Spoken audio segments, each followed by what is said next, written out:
Bonjour ou bonsoir à tous et à toutes en fonction de l'heure où vous regardez cette vidéo. J'espère que vous allez bien et bienvenue sur ma chaîne. Pour celles et ceux qui me découvrent, donc moi c'est Nini Bolingo.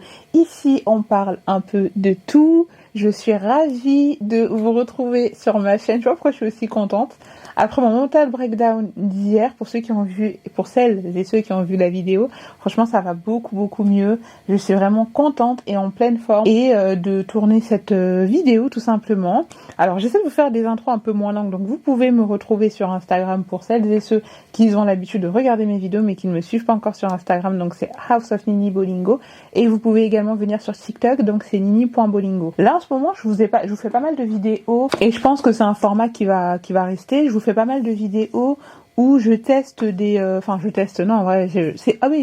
c'est jamais des partenariats. Je vous fais beaucoup de vidéos où je me maquille, tout simplement parce que j'ai du contenu à poster sur TikTok et en fait, plutôt que de me maquiller en dehors de la caméra, je me dis autant tourner des vidéos avec vous, parler de sujets d'actualité, etc. et vous les proposer tout simplement. Donc voilà, il n'y a aucun partenariat, je suis en collaboration avec aucune marque à proposer, donc si à un moment donné je vous parle d'un produit ou quoi que ce soit, c'est vraiment que je le teste au quotidien et que je kiffe. Et je vais d'abord commencer par vous parler de cette palette qui pour moi, de toute façon les produits de cette marque pour moi ils sont absolument sous-cotés. AMS Beauty, vraiment c'est-à-dire que elle te fait une palette comme ça, tu vois, avec différentes couleurs. Donc au milieu t'as du rose, après t'as du orange, t'as du jaune, donc en fonction de ta couleur de peau tu peux jouer sur des fois il y en a que j'utilise, vous savez, pour le haut de mes paupières, vous voyez, parce que je sais jamais quoi faire de cette zone là. Il y en a que j'utilise des fois comme blush pour le orange foncé ou le rose. Il y a aussi le bronzer, enfin franchement pour les peaux noires c'est absolument génial, tu peux jouer avec. Et bien évidemment, alors ça fait longtemps que je l'ai pas utilisé celle-ci par contre, mais les produits Juvia, vous savez qu'ici j'utilise beaucoup Juvia, donc celle-ci c'est vraiment l'une de mes préférées, avec beaucoup de couleurs, donc je suis très contente. Enfin bref, je sais pas pourquoi je vous parle de palette là. Quel est le sujet de la vidéo? Aujourd'hui on va parler un peu de l'affaire Beckham, parce qu'en fait je voulais faire en format 1001 nuits avec Nini, mais je trouvais que ce serait quand même sympa de vous parler de ce sujet. De toute façon on verra, peut-être que je ferai plusieurs vidéos à ce sujet, je ne sais pas. Je vais quand même prendre le temps de faire le montage de l'affaire, donc il y aura 2 vidéos. Donc peut-être quelque chose que je vais dire ici que vous allez réentendre dans ce que j'avais dit déjà dans l'autre vidéo, mais c'est pas grave parce que vous m'adorez, vous adorez écouter mes histoires, donc c'est pas très grave. Oui, je vais essayer de vous le sortir peut-être pour dimanche, comme ça vous fait un épisode puisqu'il va durer peut-être 1 heure et quelques pour dimanche. Et là, celui-ci normalement il sort jeudi si tout se passe bien, donc demain. Oui, donc jeudi, voilà. Jour de sortie en plus des Bridgerton. Qu'est-ce que je voulais dire? Donc oui, donc on va parler de l'affaire Beckham. Et je me suis dit, vu que j'ai déjà fait tout un parallèle pour vraiment vous parler en profondeur, vous allez voir que j'aborde le sujet d'une façon un peu différente dans le format audio que je vais vous proposer. Ici, ce dont on va parler, ça va plutôt être du point de vue de Victoria Beckham. Parce que j'ai vu beaucoup de gens se mettre à la place, par exemple, de sa belle-fille, chose que je peux comprendre totalement, donc Nicolas Peltz. J'ai vu beaucoup de gens aussi se mettre à la place de Brooklyn, on va parler aussi de lui aujourd'hui. Mais j'ai vu quand même des gens se mettre à la place de Victoria, mais je trouve intéressant en tout cas de vous donner moi mon point de vue et ma théorie, ce n'est qu'une théorie ici que je vais énoncer. Alors attendez, laissez-moi enlever l'autofocus parce que j'arrête pas de bouger dans tous les sens et j'ai toujours des problèmes d'autofocus. Donc ma théorie par rapport à toute cette histoire, et aujourd'hui donc on va vraiment se plonger du point de vue de Victoria Beckham. Ce ne sont que des suppositions, ça se trouve je peux me tromper mais vraiment à 100%. Je ne prétends pas avoir la vérité absolue de toute cette histoire. Bien sûr, en réalité il y a plein de choses je pense qu'on ne sait pas, qu'on ne voit pas et peut-être qu'on ne verra jamais sur les réseaux sociaux parce que la famille Beckham n'est pas non plus une famille connue pour exposer tous ces dramas, etc. sur les réseaux sociaux. Je pense qu'ils vont beaucoup nous laisser avec des suppositions. Ils vont juste essayer de maintenir l'image du couple et de la famille Beckham, comme là je vois qu'ils sont à Paris. Donc peut-être qu'ils vont encore plus performer pour donner l'image. Par exemple là ils sont sur Paris aussi avec leur belle-fille, etc. Donc ils vont plutôt je pense performer une famille parfaite et tout, et peut-être que dans un documentaire Netflix ils vont peut-être revenir sur les éléments et tout, mais honnêtement je pense pas. Mais bon, on verra bien en tout cas ce qu'ils décideront. Peut-être que ce seront les enfants qui vont se déchirer, mais en tout cas moi je vais vous donner ma théorie par rapport à l'affaire Beckham. Alors déjà aussi ça faut que je le dise, je sais que j'ai un populaire opinion par rapport rapport à cette histoire, donc peut-être que vous serez d'accord avec moi, et peut-être que vous ne serez pas d'accord avec moi. On se rappelle, on se détend ici, qu'on parle de personnes qui mangent leurs 5 repas dans la journée de façon complète, des gens qui ont les moyens de voyager en jet privé d'une humeur à l'autre. Voilà, les gens meurent. Comme c'est qui avait dit là, c'était Courtney qui avait dit à Kim, ces gens sont en train de mourir. Donc en fait, calme-toi, ce n'est pas grave si t'as perdu une boucle d'oreille, on se détend. Donc ce que je veux dire ici, c'est que si vous n'êtes pas de mon avis, ce n'est pas grave, ce n'est qu'une hypothèse. Ça nous permet, moi ça me permet aussi de vous faire un peu de contenu et ça nous permet d'échanger un peu sur cette affaire. Mais vraiment, je trouvais que c'était intéressant, en tout cas de mon point de vue, d'essayer de se baser par rapport au point de vue. Je pourrais faire aussi par rapport au point de vue de Nicolas Pels, hein. Mais aujourd'hui, je voulais parler du point de vue de Victoria Beckham. Avant de parler, bien sûr, du point de vue de Victoria Beckham, il faut, je pense, quand même qu'on retrace très rapidement son histoire. Qui est Victoria Beckham? Alors, attendez. J'ai noté quelques éléments factuels de son parcours pour ne pas me perdre. Alors, attendez. J'ai noté quelques éléments de son parcours parce que ce n'est pas à négliger ici et surtout pour tout ce qu'on va dire après. Donc, je voulais juste son parcours à elle. Et les autres parcours, il faudra attendre le podcast audio pour découvrir ce que j'avais dit. Donc, elle naît en 1974 en Angleterre, dans une famille aisée, père entrepreneur, enfance confortable. Comme je l'avais dit dans la vidéo qui va sortir après, ce n'est pas une fille issue de milieux difficiles. C'est une enfant qui a grandi en allant à l'école en Rolls-Royce, comme la plupart des gens avaient vu sur la vidéo qui avait fait rire un peu quand elle avait dit oui, on n'a pas eu une enfance, voilà. Donc comme elle vient d'une famille aisée, elle a grandi dans un contexte familial plutôt confortable. Donc voilà, elle n'est pas partie non plus de rien. Ok, elle n'est pas non plus partie de rien, il faut pas exagérer, mais elle a eu quand même des bonnes bases, on va dire, pour démarrer sa vie et notamment dans ce qu'elle voulait faire.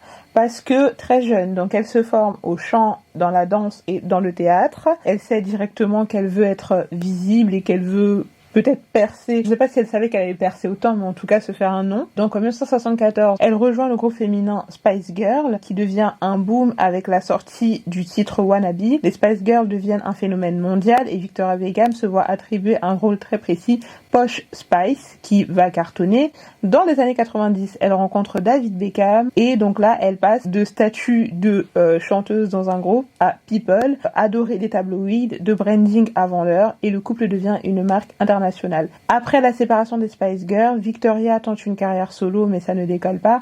Et là, elle fait quelque chose de très intelligent, elle observe, elle analyse et elle comprend que la musique ne sera pas son terrain principal.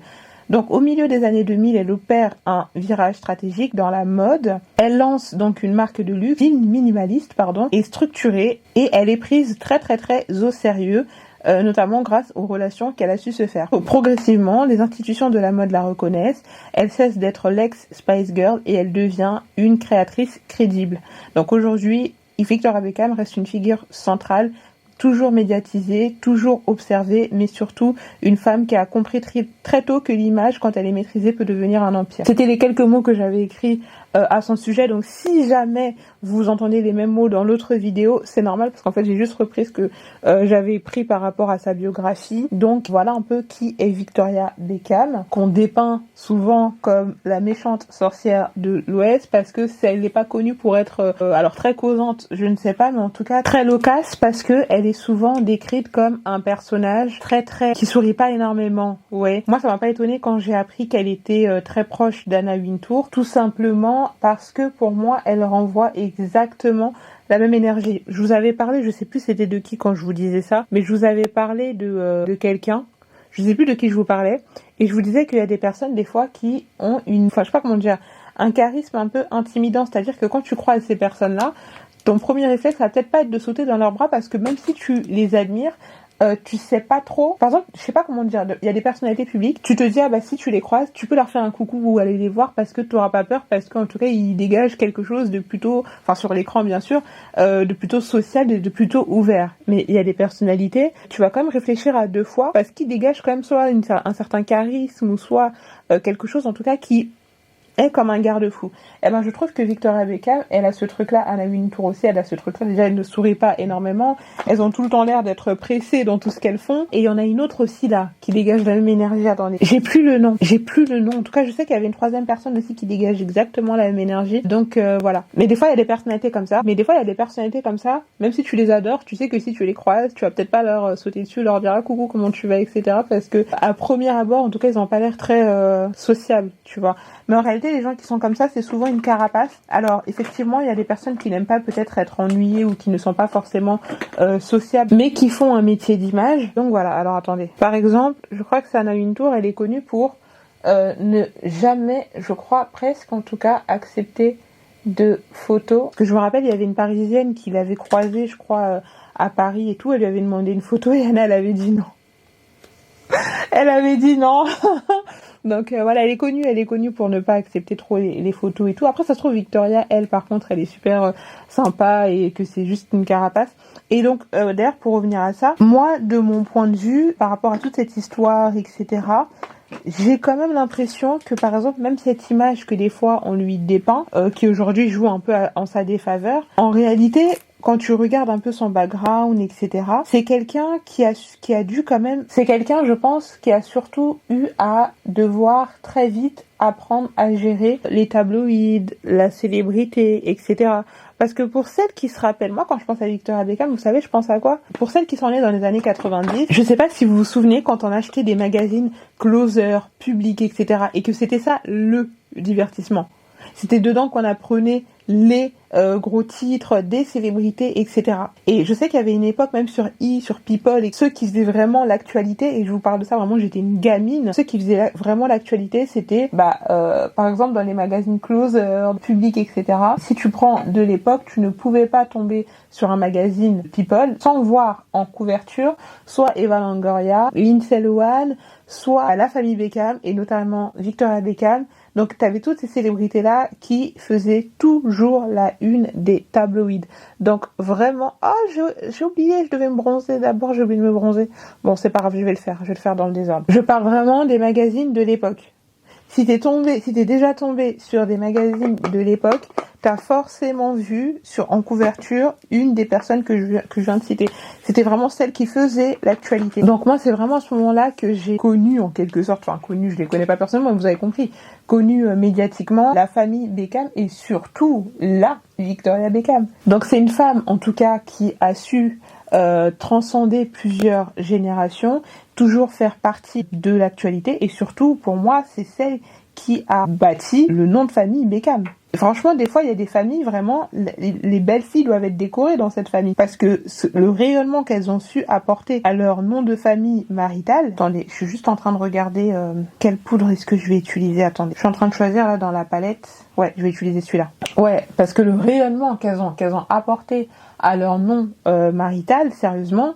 C'est un truc de dingue, quoi. Tu dis là, ton nom de famille que tu portes, il est pas encore connu, mais peut-être que c'est parce que t'as pas encore rencontré, ton fils n'a pas encore rencontré la fille qui va faire exploser ce nom de famille, tu vois. Elle a quand même cette particularité qu'on peut pas lui enlever, elle a su en tout cas faire partie de l'actualité en ne jouant jamais réellement des bad buzz. Alors, elle a essuyé des bad buzz, elle a essuyé des humiliations, notamment quand il y avait eu les rumeurs d'infidélité de son mari, à l'époque avec sa secrétaire, je sais plus, c'était Rebecca Love, si je me souviens bien, qui était sortie, une des secrétaires ou des assistantes de David Beckham, qui était sortie, qui avait fait des révélations pour dire que voilà, elle est sortie avec lui, ça avait fait les gros titres. Les gens s'étaient moqués d'elle, il y avait aussi, bon ça j'étais trop jeune, je sais même pas si j'étais née, mais je m'étais un peu renseignée, j'avais vu que il y avait, vous savez, dans leur reportage sur Netflix, je crois que c'était David Beckham qui racontait qu'il y a une période de leur vie quand David Beckham avait raté un penalty ou avait raté un truc dans le foot là, sur un match qui était super important, que tous les, je sais plus c'est quel pays, c'est pour ça que je ne cite pas de pays,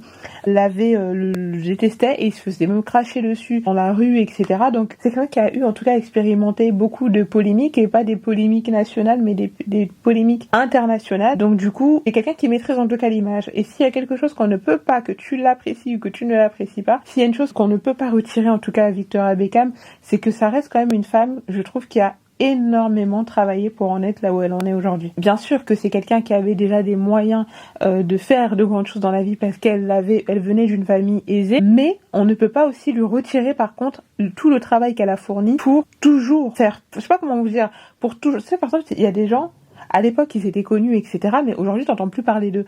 Elle est toujours dans le coup en quelque sorte, tu vois. Elle a su se faire un nom dans la mode, elle avait raconté comment est-ce qu'elle avait lancé des choses, elle avait essayé de se lancer aussi dans une carrière solo, ça n'avait pas fonctionné. Je crois que sa marque quand même a eu un peu de mal à décoller à un moment. Voilà, elle s'est toujours battue, aujourd'hui elle est toujours là, c'est quelqu'un en tout cas et surtout c'est quelqu'un qui a toujours su gérer les différentes humiliations, les différentes... Alors je ne suis pas ici en train de faire la promotion de l'infidélité ou quoi que ce soit, ou des femmes qui restent dans des foyers où il y a de l'infidélité ou quoi que ce soit, mais je parle juste de façon factuelle. On peut pas lui reprocher en tout cas qu'elle a su faire, on va dire, une dévotion à son travail et surtout à sa famille pour pouvoir que le nom Beckham soit aujourd'hui une institution, une marque sur laquelle en fait personne, on va dire, ne peut marcher, et surtout elle a su bâtir quelque chose qui fait qu'aujourd'hui ses enfants, peu importe dans quoi ils voudront se lancer, vu qu'il y a le nom Beckham dessus, en réalité, ils auront toutes les portes ouvertes, en tout cas dans l'industrie, que ce soit en tant qu'acteur, que ce soit en tant que musicien, que ce soit en tant que peintre, que cuisinier, je sais pas. D'ailleurs, leur fils Brooklyn Beckham, il me semble qu'il a lancé plusieurs carrières, je sais plus ce qu'il fait aujourd'hui, mais en tout cas, il a essayé de se lancer dans pas mal de choses. Il a essayé d'être photographe, il a laissé tomber, il a essayé d'être... Il a essayé d'être quoi là ? Il a essayé d'être, je crois, faire de la cuisine aussi. Je sais pas s'il en fait toujours, mais en tout cas, il a eu pas mal de projets qu'il a tenté et dont sa famille d'ailleurs l'a soutenu et qu'il a fini par laisser tomber. Comme je le dis dans l'autre vidéo, c'est normal que sa famille le soutienne parce que c'est leur enfant. Il n'a pas choisi de venir au monde, il n'a pas choisi de venir au monde dans cette famille. Mais des fois, je pense que c'est bien aussi de prendre peut-être un peu de recul et de comprendre pourquoi est-ce que les gens font ce qu'ils font. Et vous savez, j'ai tendance souvent à être du côté de la personne un peu que j'estime étant la victime. Mais dans cette histoire, pour moi, la seule victime, comme j'avais dit dans la vidéo qui sortira, j'ai l'impression de vous la spoil un peu. Hein. Donc je sais pas si je la sortirai finalement, mais je disais que pour moi, la seule victime, c'est Brooklyn dans cette histoire. Dans le sens où, moi, ce que je ressens, c'est quelqu'un qui a grandi dans un environnement dans lequel il a peut-être dû se forger très vite et dans lequel peut-être qu'il a eu beaucoup de mal à trouver sa place.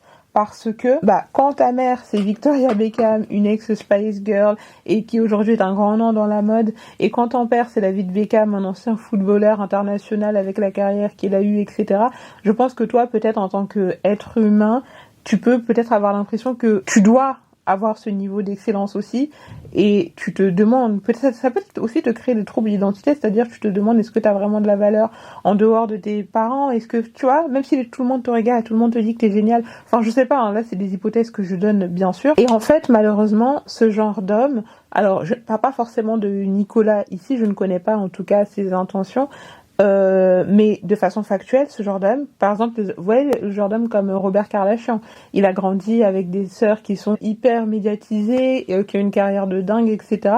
Et il sait que toute sa vie, il sera à jamais le frère Kardashian. Donc dans cet univers-là, je crois même que non, c'est pas le plus petit, là j'abuse, mais en tout cas voilà, et même ces sœurs qui sont venues après ont su chacune un peu se démarquer, etc., lancer leur business et exister pour elles-mêmes. Donc du coup, je pense que c'est un peu compliqué pour les hommes comme ça, qui grandissent dans des familles où il y a surtout un matriarcat très très fort, des femmes puissantes et tout, de trouver peut-être leur place. Je pense que peut-être que Bruce Jenner, je dis Bruce Jenner ici parce que je crois qu'il a refait une transition, il était Kathleen, mais je crois qu'il est redevenu Bruce, donc Bruce Jenner, je pense qu'il a eu un peu le même syndrome, dans le sens où peut-être qu'il a eu du mal aussi dans cette famille à trouver son équilibre et à briller, à exister par lui-même. Je crois que c'était, je sais plus, mais je crois que c'était un athlète avant Bruce Jenner, mais le fait d'avoir épousé la famille Kardashian a quand même peut-être éteint un peu sa lumière, et peut-être qu'avec le temps il s'est rendu compte qu'il avait du mal à vivre. C'est des hypothèses ici que je lance, mais du coup pour donc les hommes souvent qui sont face à des femmes avec un fort matriarcat, ça peut être compliqué de trouver sa place. Surtout si t'es pas un homme peut-être qui, par exemple, c'est pour ça que quand tu sais par exemple que t'as envie de lancer une carrière, que t'as envie de te donner à fond dedans,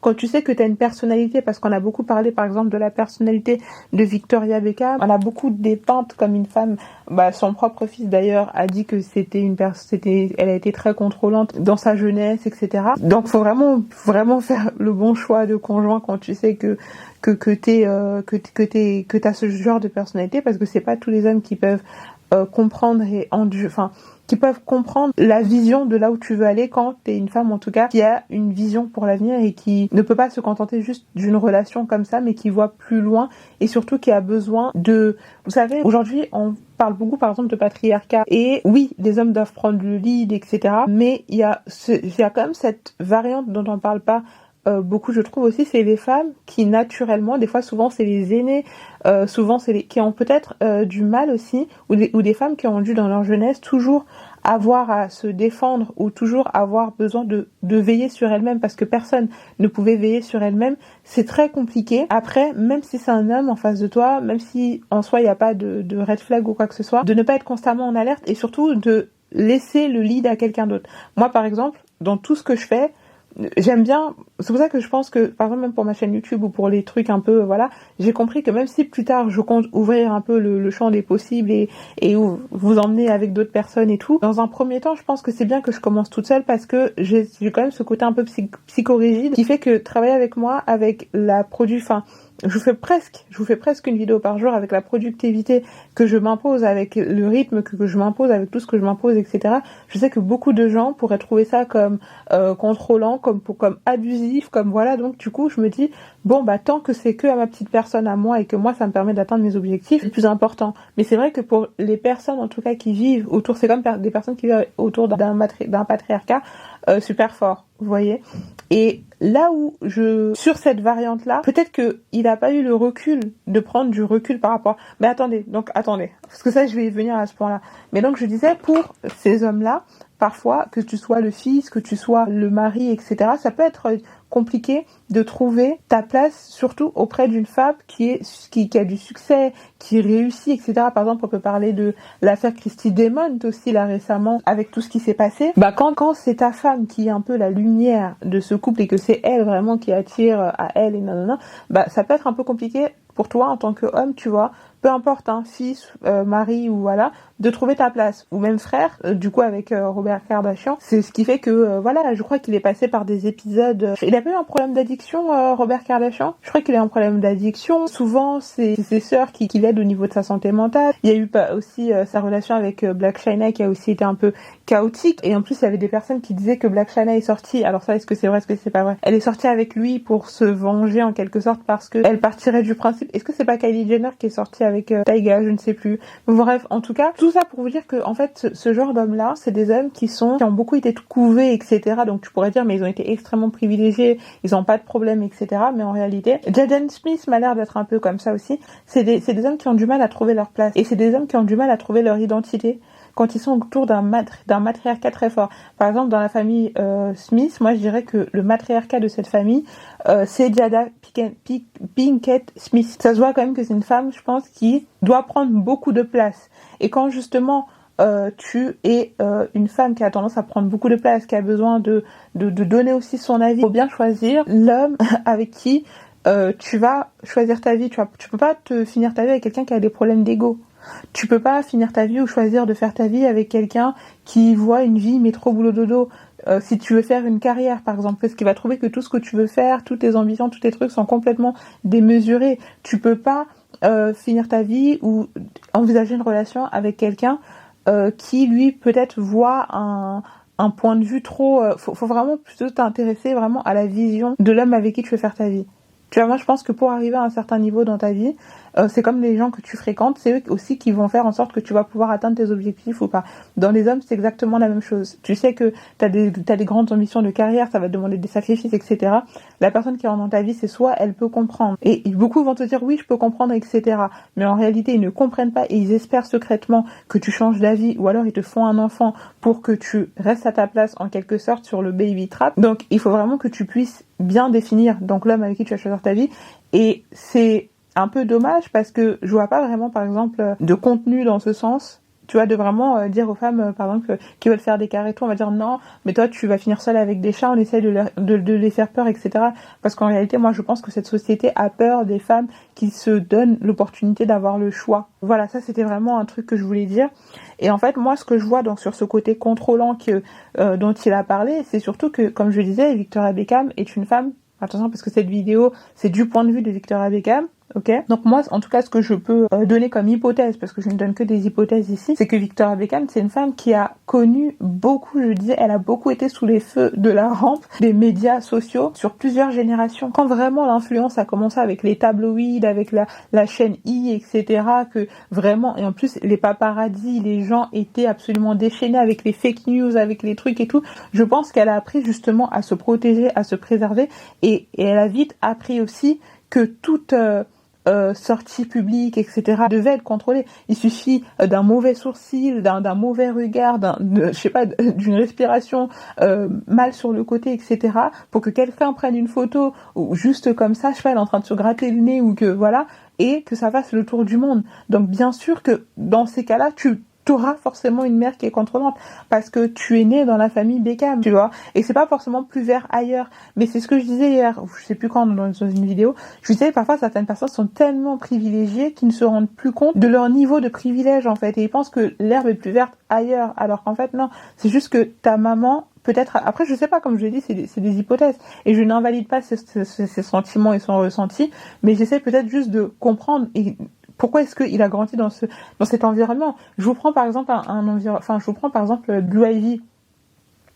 Vous pensez que Blue Ivy n'évolue pas dans un environnement qui est hyper contrôlant de son image, voilà. C'est pareil pour Rumi, c'est pareil, mais parce que le moindre de ses faits et gestes, déjà quand elle est venue au monde, les premières photos, vraiment qui ont fait le tour du monde, tout le monde a dit qu'elle était moche, ils ont critiqué ses cheveux, etc. Le premier tour du monde concert qu'elle a fait avec Beyoncé, les gens avaient critiqué, s'étaient moqués de sa façon de danser sur scène. La deuxième fois, qu'est-ce qu'ils ont pas dit? Là, ils l'ont laissé un peu tranquille parce qu'ils ont dit qu'elle s'était perfectionnée. Mais là, maintenant, ils se sont mis sur Rumi Carter aussi. Les gens ont commencé à lui diagnostiquer des troubles autistiques, etc. alors que Beyoncé n'en a jamais parlé. Donc, en fait, tu sais que quand tu évolues dans une famille comme ça, et en plus tu ne peux pas répondre forcément aux fake news, etc.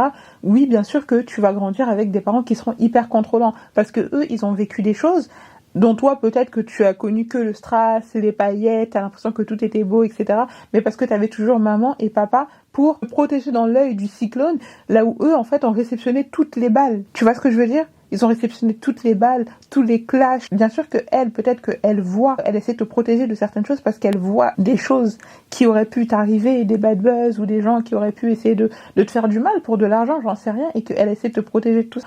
En fait, ce qui est un peu compliqué, je pense, moi je le sais parce que le matriarcat, on va dire que c'est quelque chose que je connais. Parce qu'il y a beaucoup de femmes dans ma famille et souvent on est des femmes de caractère qui aiment prendre des décisions. On a un instinct de protection aussi qui des fois est abusé, mais vraiment abusé. Donc du coup c'est un peu compliqué parce que il y a ce truc où tu sais que la personne en face de toi veut te protéger, et ça je peux l'entendre, etc. En fait faut essayer aussi de trouver cet équilibre entre je veux protéger l'enfant, peut-être c'est peut-être ce qui est reproché en fait. Victoria Beckham et David Beckham n'ont pas pu trouver l'équilibre entre nous protégeons cet enfant, mais nous lui laissons aussi apprendre à faire des erreurs pour comprendre pourquoi est-ce qu'on l'interdisait. Je vous avais dit qu'il y a des personnes, parfois, tu vas essayer de les protéger de voilà, ils vont penser que t'es méchant ou que t'es contre eux. Donc il faut laisser certaines personnes mettre les mains dans le feu pour qu'ils puissent comprendre naturellement que ça brûle. Tant qu'ils n'ont pas mis les mains dans le feu et considérant que non, mais t'es méchante, etc.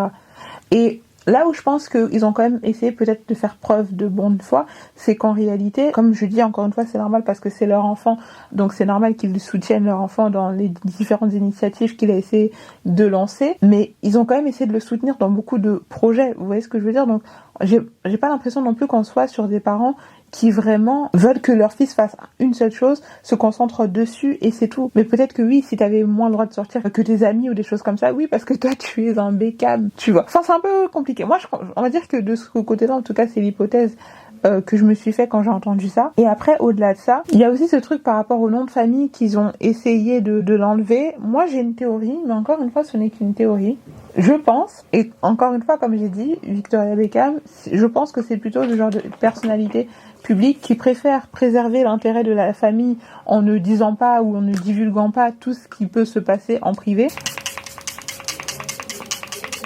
plutôt que d'exposer tout ce qui ne va pas. Donc moi je pense qu'elle a dû voir des signes avant-coureurs, peut-être, de comportement avec Nicolas. Vous savez, Victoria et David Beckham, ça leur a pris des années pour bâtir leur image, pour bâtir ce qu'ils ont pu bâtir aujourd'hui et toujours résister à plusieurs générations. Et au-delà de ça, il faut comprendre aussi dans quel contexte Nicolas Peltz a grandi. C'est la fille d'un milliardaire entrepreneur. Son père, je sais plus c'est quoi le nom de son père, mais elle a grandi dans une famille en tout cas qui avait aussi beaucoup les mains par exemple dans la politique, etc. Et en fait dans ces milieux-là, elle ne le sait que trop bien, on ne se marie pas uniquement par amour. C'est des alliances stratégiques qu'on fait. Elle-même en ayant travaillé et en essayant de bâtir tout ce qu'elle a pu bâtir aujourd'hui, je pense qu'elle sait reconnaître peut-être, en ayant aussi peut-être vu autour d'elle beaucoup de personnes qui ont essayé de s'approcher par intérêt, elle a peut-être vu certains... Oh putain. Ok, je suis désolée, j'ai dû faire une petite coupure, j'en ai profité pour coller mes cils, comme ça au moins c'est fait et je vais pouvoir terminer cette vidéo tranquillement. Donc je vous disais, je sais plus ce que je vous disais, je vous parle un peu de Nicolas Peltz, donc je pense que elle a dû peut-être étudier un peu le profil de Nicolas Peltz parce qu'en fait malheureusement, pour son désavantage, Nicolas Peltz, elle a déjà eu des antécédents puisqu'elle est sortie avec Anouar Hadid, donc le frère de Didier Hadid, et ça s'est pas forcément très bien passé. Il y a eu des histoires par rapport à tout ça, donc elle a déjà un background où elle a une belle famille déjà qui ne l'aimait pas dans la famille Hadid parce que apparemment quand ils sont séparés, la famille Hadid a je trouve que c'est quand même assez fort, mais ils ont accueilli cette nouvelle de leur séparation avec beaucoup de soulagement. Elle a aussi eu beaucoup de problèmes judiciaires, enfin pas judiciaire elle-même, mais c'est quelqu'un qui en tout cas a l'air de beaucoup partir en procès quand elle a des désaccords avec les gens, etc. Moi je pense qu'en tout cas si il y a eu des choses que, je sais pas, parce qu'on n'a pas la version de Victoria, donc peut-être qu'il y a eu des choses qui font qu'elle a eu du mal à accepter Nicolas dans la famille, certains comportements qu'elle a constatés, tout simplement. Et je le sais parce que, comme je vous ai dit, moi je pense au fond que Victoria a bien cerné la personnalité de Nicolas. Vous savez, souvent, une mère... Alors, il y a des mères qui sont abusives, mais il y a aussi des mères qui ont un sixième sens, c'est un truc de dingue. Par exemple, moi, je sais que dans ma jeunesse, des fois, j'ai eu des copines que ma mère n'aimait pas. Et j'ai eu des fois même à me disputer avec ma mère par rapport à des copines qu'elle ne sentait pas. J'ai eu des copines, elle les adorait vraiment, il n'y avait aucun problème, mais il y avait des filles avec qui elle voulait pas forcément que je traîne, et je comprenais pas trop pourquoi.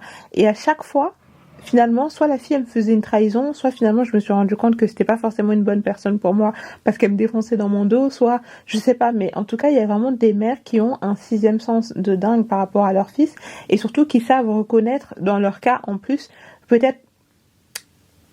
Alors, je vais le dire tel que je le pense, d'accord? J'espère que ce sera pas mal reçu, mais une carriériste qui cherche à s'approprier le nom Beckham. Un peu comme Hailey Bieber. You are a Nepo baby. Yeah, full-blown one. Full-blown. The whole Nepo conversation is really just a conversation about privilege. So I think it's just a conversation of awareness and understanding. Did you know you were going to be famous? No. You're so good at being famous. I know that's a crazy thing to say. Thanks. I feel really bad at it all the time. You're so good at it. Like, that was perfect. Dans le sens où, oui, certes, c'était une Nepo baby, elle n'était pas dans le besoin, elle vient d'une grande famille, etc. Elle a grandi avec les Jenner et les Hadid, mais elle s'est vraiment fait connaître dans l'industrie quand elle a commencé à sortir avec Justin Bieber. Alors peut-être que des personnes qui suivaient vraiment les actualités des États-Unis, etc., vraiment les personnes très niches comme moi j'appelle ça, pouvaient avoir déjà avoir entendu parler d'elle, je sais pas si ça se dit, mais la plupart des gens, elle ne faisait pas l'actualité, comme Didier Hadid faisait l'actualité, comme Kylie Jenner faisait l'actualité, comme Kendall, comme Bella, vous voyez ce que je veux dire? Il a fallu qu'elle épouse Justin Bieber pour qu'on puisse parler d'elle de façon pérenne, tu vois ce que je veux dire? Et en plus, je parlais de certains profils tout à l'heure, vous voyez, pour moi, Brooklyn Beckham m'inspire un peu le même profil que comment il s'appelle, que Robert Kardashian, mais aussi que Justin Bieber, quelqu'un qui a peut-être du mal à se trouver sa place, en quelque sorte, dans le monde dans lequel il évolue, et donc du coup de tomber sur quelqu'un comme ça qui décide d'être comme un repère pour toi et de te dire tout ce que tu as besoin d'entendre, etc.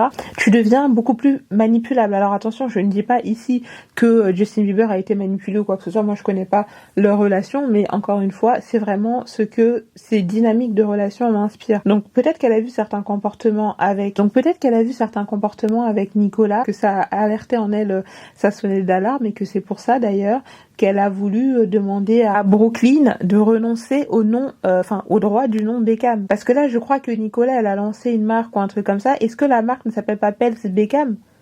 J'ai un doute. Mais si c'est le cas, en fait, J'imagine parce que comme je disais, c'est des années, elle s'est pas juste construite elle en tant que Victoria Adams, non, elle a vraiment construit Victoria Beckham. Moi quand je pense à Beckham, je pense tout de suite à Victoria. Pour les fans de foot, ils vont penser à David forcément, enfin chacun son référentiel, mais donc du coup, j'imagine en fait à quel point les sacrifices de dingue que tu as dû faire pour te maintenir en place encore aujourd'hui et de voir un peu cet héritage ou ton travail se dilapider un peu dans un univers que tu ne maîtrises pas. Et je pense vraiment qu'il y a peut-être eu des comportements, des choses que Victoria a vues, qui l'ont amené à penser peut-être, parce que pour qu'elle fasse ça quand même, je pense pas qu'elle le ferait sur les autres enfants. Si elle demande à Brooklyn de récupérer les droits du nom de famille, peut-être que c'est parce que elle a capté, elle et David Beckham, ont capté en fait que il y avait d'autres ambitions derrière. Parce qu'en réalité, vous vous direz non, mais en fait c'est pas ça, c'est une marque aujourd'hui. C'est ça aussi qui fait leur personal branding. Donc ça veut dire que en réalité, quand tu épouses, il y a des familles en fait, quand tu épouses quelqu'un de cette famille, tu sais que maintenant en fait tout ce que tu feras sera amené à ce nom de famille. C'est-à-dire que tout ce que Nicolas fera, on parlera de Victoria. Vous voyez ce que je veux dire? Donc du coup, c'est un peu compliqué de voir comme ton héritage quand même, surtout quand t'es quelqu'un d'assez contrôlant, que t'as bossé comme une dingue, etc. Et de voir quelqu'un comme ça, peut-être où t'as vu certains comportements qui t'ont amené à penser qu'elle n'était pas forcément là pour les bonnes raisons, pouvoir partir avec cet héritage-là. Vous voyez? Donc en tout cas, moi, c'est ce que ça m'inspire. Je pense qu'en fait, elle s'est rendue compte que elle a trop bossé, elle a trop travaillé, peut-être qu'elle a essayé d'arrondir les angles, etc. Mais elle s'est rendue compte à un moment donné que non, il fallait qu'elle préserve son fils. Et au-delà de ça, donc parce que je crois que, imaginons, moi j'espère pour lui que ça va bien se passer, mais imaginons si demain ils se séparent, je sais pas si elle peut garder, parce que je crois que c'est Tina Turner qui avait qui a gardé le nom de son mari à vie. Donc je sais pas si elle pourra récupérer son nom, et dans tous les cas c'est mort parce que l'image est collée, l'image est attachée, et si un enfant arrive, c'est à vie. Donc en fait c'est un peu compliqué. Mais moi je comprends totalement son point de vue, et c'est pour ça que je pense que dans cette histoire, Victoria n'est pas la méchante. Souvent c'est facile de dépeindre, et je vous en avais parlé dans la vidéo qui s'appelle La méchante sorcière de l'Ouest, où je vous avais dit que des fois, dans ce que tu veux faire, il y a des prix que tu vas devoir payer, et il y a des personnes, dans les prix que vous allez devoir payer, c'est le prix d'être dépeinte comme la méchante. Et tu ne pourras pas toujours te justifier, tu ne pourras pas toujours t'asseoir devant une caméra pour dire non mais là si j'avais pas souri à tel événement, si je ne souris jamais, c'est parce qu'il s'est passé ça et ça et ça. Parce que même dans les explications en réalité que tu vas donner, beaucoup de gens ne te comprendront pas. Tu vois, les gens ont besoin d'une méchante, ils ont décidé que c'était toi, et si tu veux avancer et évoluer dans ce que tu veux faire, je suis là plutôt, c'est un truc avec lequel je me bats aussi, parce que je vous avoue que mais c'est vraiment dans le monde du travail où j'ai appris à m'en foutre royalement du regard des gens, mais en réalité c'est jamais agréable d'entendre des choses sur toi où tu sais que c'est faux, ou alors tu sais que t'as eu tel comportement mais parce qu'il y a eu telle chose avant, mais après ça devient aussi un cercle vicieux où si tu passes ton temps à répondre, bah en fait cette énergie-là, en fait, tu la mets pas dans ton travail, dans tes objectifs, dans ce que tu as à bâtir. Donc c'est un peu compliqué. Vous voyez? Mais moi, je pense que je suis arrivée à un stade où j'ai vraiment fait la paix avec ce truc-là.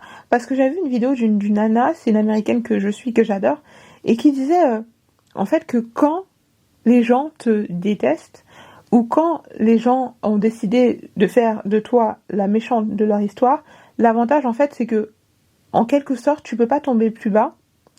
Tu sais qui tu as en face de toi. Vaut mieux un ennemi déclaré qu'un faux ami. Tu sais qui tu as en face de toi, et maintenant, en fait, tu peux faire ce que tu veux parce que dans tous les cas, les gens te détestent. Et des fois, le fait d'être adoré, comme un peu en fonction du domaine dans lequel tu évolues, d'accord? Des fois, ça peut être aussi comme à double tranchant, parce que ça peut aussi t'empêcher, parce qu'on attend peut-être certaines choses de toi et on t'adore tant que tu remplis toutes les cases de ce qu'on attend de toi, mais quand tu décides de sortir un peu du cadre, ça peut être un peu compliqué pour les personnes autour de toi d'accepter le nouveau toi, tu vois. Par exemple, et c'est vrai, par exemple, moi je connais une fille avec qui j'ai plus ou moins grandi et tout, et en fait c'est vrai qu'elle a souvent eu ce truc-là où elle a toujours tout fait pour être celle dont ses parents disaient beaucoup de bien. Et en fait, il fallait toujours que ses parents disent beaucoup de bien. Elle a littéralement vécu sa vie pour être vue comme la gentille, la celle qu'on adore et tout dans la famille. Mais c'est vrai qu'en grandissant, par exemple, moi je sais qu'il y a des trucs qu'elle faisait et tout et que personne ne savait, en réalité, c'est comme s'il y avait un dédoublement de sa personnalité. Parce que je pense qu'en réalité, quand tu tu passeras à côté de ta vie si tu passes ton temps à essayer de plaire aux gens. Tu vois, vraiment ça c'est un truc que j'ai compris. Tu pourras jamais faire l'unanimité. Bon là je suis en train de me dévier. Si vous me suivez depuis un moment, vous savez que à chaque fois que je pars sur un sujet, finalement je me dévie du sujet. Je pense que c'est une autre vidéo que je vous ferai juste après d'ailleurs.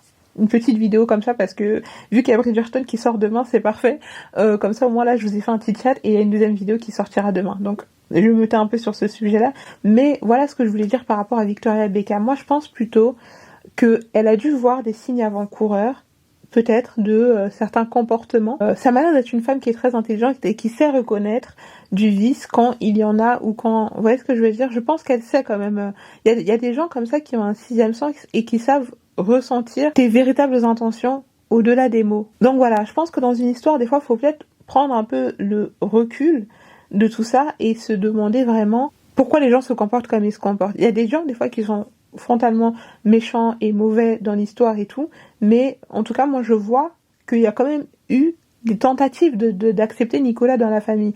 Donc si ils en sont arrivés à un point de non-retour, peut-être qu'il y a eu des comportements qui ont alerté Victoria et Nicolas est super jolie, elle vient d'une belle famille, elle est riche, c'est la belle-fille idéale en quelque sorte. Qu'est-ce qui aurait pu faire en sorte qu'ils arrivent à ce niveau-là? Moi je me pose la question et en réalité il y a aussi ce truc. Bon, ça, je vais pas le dire. Parce que les gens ne vont pas comprendre ce que je veux dire, donc ça, je vais pas le dire, c'est pas grave. Mais en tout cas, moi, je pense qu'il y a eu pas mal de provocations. Et je pense qu'on a parlé du contrôle de Victoria Beckham sur son fils, mais il y a un volet que les gens aussi n'ont pas su voir, c'est aussi le contrôle de Nicolas. Enfin, moi, je le vois, en tout cas, le contrôle de Nicolas sur Brooklyn. Donc, pour moi, en fait, il n'est pas sorti d'un schéma toxique et d'un matriarcat, etc., cet homme-là. Pour moi, il est sorti d'un matriarcat qui voulait le surprotéger à un matriarcat qui veut le contrôler. Peut-être que même qu'il y a des personnes de la famille Hadid qui ont contacté Victoria et qui lui ont parlé des schémas, de comment est-ce qu'elle essaie de rentrer dans des familles qui ont des grands noms à Hollywood et comment est-ce qu'elle essaie de s'implanter dans ces familles-là pour se faire un nom à vie. C'est une hypothèse, encore une fois, je ne connais pas les tenants et les aboutissants, mais des éléments qu'il a ressortis de ce qu'il a sorti dans les différentes publications qu'il a fait récemment, moi j'ai rien entendu en tout cas de très tu es dans la famille Beckham en fait. C'est comme Blue Ivy, c'est comme je sais pas qui ou peut-être Robert Kardashian a vécu, c'est comme n'importe quel enfant de célébrité publique qui sera forcément suraimé, surgâté, mais aussi surprotégé par ses parents. C'est comme un Jaden Smith, même si je trouve que quand même ses parents, eux, ont laissé quand même beaucoup de liberté, etc. Enfin, c'est leur choix, ils font ce qu'ils veulent. Mais voilà, comme dit Kourtney Kardashian, ces gens sont en train de mourir. Il y a des choses beaucoup plus graves dans la vie, même si je pense qu'il faut jamais minimiser les émotions et les ressentis de tout à chacun, parce que je pense que c'est justement peut-être parce qu'il a cette... Je sais pas si c'est de l'hypersensibilité, mais en tout cas, peut-être justement ce besoin d'être peut-être choisi, je ne sais pas, qui fait qu'il en est là aujourd'hui. Donc, il faut quand même écouter le ressenti de tout à chacun. Mais voilà. En tout cas, moi, c'est vraiment ce que ça m'inspire dans cette histoire. J'arrive vraiment pas à trouver un autre côté. D'habitude, j'arrive quand même à me mettre du côté de la belle-fille dans les histoires et tout. Mais dans cette histoire, je sais pas pourquoi je crois Victoria, c'est trop dur. Quand tu te mets dans une discipline et que tu essayes d'exceller dans ce que tu fais, que tu essaies de te bâtir un nom, que tu essayes à fond, mais en fait, je pense que c'est que les gens qui ont déjà essayé de se mettre dans une discipline, dans un domaine et de voir toutes tes années de travail comme ça dans les mains de quelqu'un qui, tu ressens, a des mauvaises intentions. Tu vois. Donc voilà, en tout cas, c'est ce que cette histoire m'inspire. Je pense pas forcément que Victoria soit vraiment la méchante de cette histoire. Encore une fois, après, moi je me base par rapport aux choses que j'ai entendues, des éléments que j'ai entendus, ce que ça m'inspire. Mais vous, n'hésitez pas à me dire aussi ce que vous en avez pensé dans cette histoire. Moi, comme j'avais dit dans l'autre vidéo, je pense que la seule victime de cette histoire, c'est Brooklyn Beckham. C'est Brooklyn Beckham, malheureusement. J'espère vraiment pour lui que tout se passera bien dans son couple, qu'il aura tout ce qu'il veut et qu'il sera très heureux.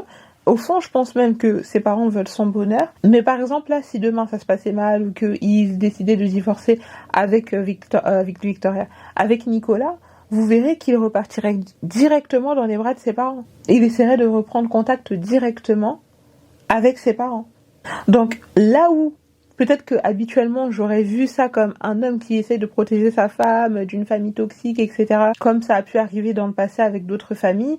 Moi là, j'ai plutôt l'impression que c'est une famille qui essaye de préserver son nom, peut-être des dégâts que pourrait apporter une belle-fille qui a ses propres intentions. Si vous savez de quelle famille descend Nicolas Pels, vous comprenez aussi que ces gens-là ne sont pas naïfs.